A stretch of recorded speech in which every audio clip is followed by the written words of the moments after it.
They didn't get a gig, so they were like a bit pissed off at that. So I remember them saying, "We're going to London. We'll get that Pansy and beat him up." So Alan Williams, who was the club owner who did the audition, and it was sort of, you know, he was probably the first big groupie of Liverpool. He drove him to London and said, "Well, bring your instruments, lads."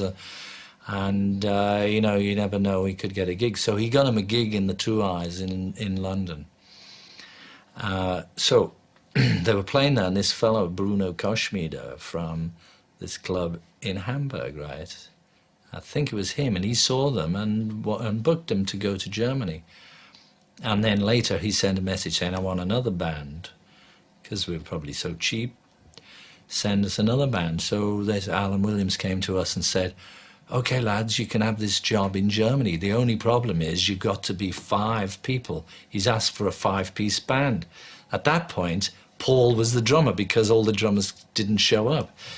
And so that's where I said, okay, I remember this guy who went up to this club and they were going to, you know, Pete Best, and he had this drum kit for Christmas.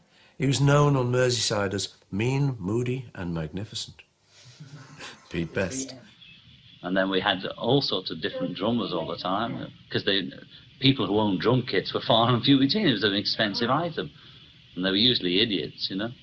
We got Pete Best just because we needed a drummer the next day to go to Hamburg. He came down to the Jacaranda Club.